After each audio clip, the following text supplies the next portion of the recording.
Hi friends, സ്റ്റോറിയിലോട്ട് പോവാം. അങ്ങനെ ഹീറോയ്ക്കും ഹീറോയിനും ഒരുപാട് ഇഷ്ടപ്പെട്ടു പോയി. അങ്ങനെ മാരേജ് പ്രപ്പോസ് ചെയ്യാൻ ആറാം ഇങ്ങനെ പ്ലാൻ ചെയ്ത് തുടങ്ങി. ഇനി ആറാമുക്ക് ഗേൾ ഫ്രണ്ട് ഡിവോഴ്സ് ആയിരുന്നു. എൻ്റെ വൈഫ് ശരിയില്ല, അതുകൊണ്ട് ആറാമുക്ക് ഇഷ്ടമില്ലായിരുന്നു. അങ്ങനെ ഹീറോയിനാണ് ആറാമുക്ക് ഒരു ഡ്രീം കണ്ടായിരുന്നു, അതേമാതിരി ഉണ്ടായിരുന്നു. അങ്ങനെ ആറാം അടിച്ചു പോയി. അങ്ങനെ പ്ലാൻ ചെയ്ത് അങ്ങനെ ഹീറോയി അങ്ങനെ അവിടെ കറങ്ങിയിട്ട് വന്നു കൊറിയയിൽ. അങ്ങനെയായിട്ട് ആ പ്ലേസ് വന്നു. ടിക്കറ്റ് മാത്രം ബുക്ക് ചെയ്യാൻ പറ്റില്ലായിരുന്നു, ഫുള്ളായിരുന്നു. ശരി, ഓക്കെ.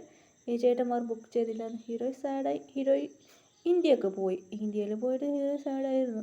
ഹീറോ എങ്ങനെയായി കണ്ടുപിടിച്ചു.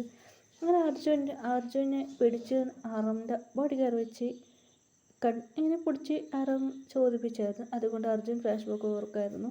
ശരി, അങ്ങനെ ഒരു മാരേജ് ഡേയ്സ് വന്നു. ഹീറോയ്ക്ക് വളരെ സാഡായിരുന്നു.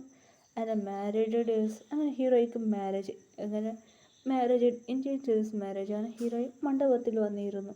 ഹീറോയ്ക്ക് കല്യാണച്ചക്കര ആരറിയില്ല. ഇങ്ങനെ ചടങ്ങ് ഇങ്ങനെ പറയലായിരുന്നു. താലി കെട്ടി. ഹീറോയ്ക്ക് ഷോക്കായിരുന്നു. ശരി, എല്ലാം മുടിഞ്ഞു പോയി. അങ്ങനെ ഹീറോയി കണ്ണ് തുറന്ന് നോക്കാണ് ചുമ്മിയത്. കണ്ണ് തുറന്ന് നോക്കി ചെക്കനെ കണ്ട് ഷോക്കായി പോയി. അങ്ങനെയായിട്ട് ആറാം സ്മൈൽ ചെയ്ത് തുടങ്ങി. അങ്ങനെയായിട്ട് പിന്നെ കുറച്ച് ഡ്രസ്സ് മാറ്റി വരാൻ ഹീറോയിനോട് പറഞ്ഞു. അങ്ങനെ ഡ്രസ്സ് ചേഞ്ച് ആയിട്ട് വന്നു. അങ്ങനെ ഡ്രസ്സ് ചേഞ്ച് ആക്കിയിട്ട് വരാൻ പറഞ്ഞു ഹീറോയിൻ മമ്മി. എന്നിട്ട് എല്ലാം മാരേജിന് അടങ്ങുമായിരുന്നു. അങ്ങനെയായിട്ട് മമ്മി അത് അക്കിയമ്മ അങ്ങനെ രണ്ട് സൈസ് മാരേജാണ് കുറേ. അങ്ങനെ അവിടെ വെച്ച് റിങ് മാറ്റിയും അതും നടന്നു. 2 മാരേജ് ഒക്കെ അതേ ചെയ്തായിരുന്നു. അങ്ങനെ ഹീറോയ്ക്ക് കൺഫ്യൂസ് ആയി. അങ്ങനെ നൈറ്റ് ഇതായിരുന്നു. അതന്നെ നൈറ്റ് എല്ലാം 2 വയസ്സ് റിങ് മാറ്റി അതും നടന്നു. എല്ലാം നടന്നായിരുന്നു.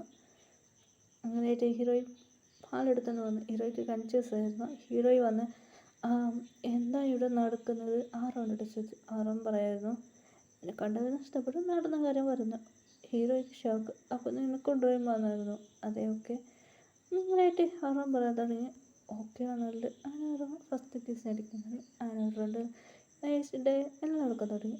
കുറച്ച് ഡേയ്സ് പോകാൻ തുടങ്ങി. അർജുനൊക്കെ മാരേജായി. അങ്ങനെയായിട്ട് എല്ലാവർക്കും മാരേജ്. ആറാം പറയാൻ തുടങ്ങി. എന്തോ പറ്റി ആറാമിൻ്റെ മുമ്പാണ് മുറിക്കാൻ തുടങ്ങി. എന്തോ പറ്റിടാ. നമുക്ക് ഫസ്റ്റ് ബോയ് ബേബിയാണ്, നെക്സ്റ്റ് ഗേൾ ബേബി, പിന്നെ ഒരു ബോയ് ബേബി, പിന്നെ ഇപ്പം ഹീറോ പ്രഗ്നൻ്റാണ്, നെക്സ്റ്റ് ബേബി. അങ്ങനെ ആറാം പറയാൻ തുടങ്ങി. ആറാം കൊണ്ട് ഹീറോയെ മുറിക്കാൻ തുടങ്ങി. എൻ്റെ ചേട്ടൻ്റെ മോളൊക്കെ ഇവൻ പ്രപ്പോസ് ചെയ്തു, അത് നമുക്കറിയോ. ഇതാ ആറാൾക്ക് ഷോക്ക്. എന്താടാ പറയുന്നത്, എന്താടാ ചെയ്ത്. ഇല്ല ഡാഡി, എനിക്ക് അവളെ ഇഷ്ടപ്പെട്ടു പോയി, ഞാൻ പിന്നെ അവളെ കല്യാണം കഴിക്കും എന്ന് ആറാമോട് പറയാൻ. ആറാൾക്ക് കൺഫ്യൂസ്. എന്നടാ ഈ കാർഡ് കൊടുക്കുന്നത്. ആറാം പറയാൻ തുടങ്ങി. ഞാൻ ഓടി വിളിച്ച് കളിക്കാൻ തുടങ്ങി. Happy ending. എങ്ങനെയുണ്ട് ഫ്രണ്ട്സ് സ്റ്റോറി? നല്ല സൂപ്പർ ഉണ്ടാവും. നിറയെ സ്റ്റോറീസ് ഇതാണ്.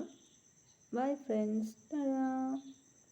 നിറയെ കഥകൾ, നിറയെ സ്റ്റോറീസ് ഉണ്ടാവും ഫ്രണ്ട്സ്. കണ്ടിട്ട് നിറയെ സ്റ്റോറി ഞാൻ ചെയ്യാൻ പോവാം. Bye bye.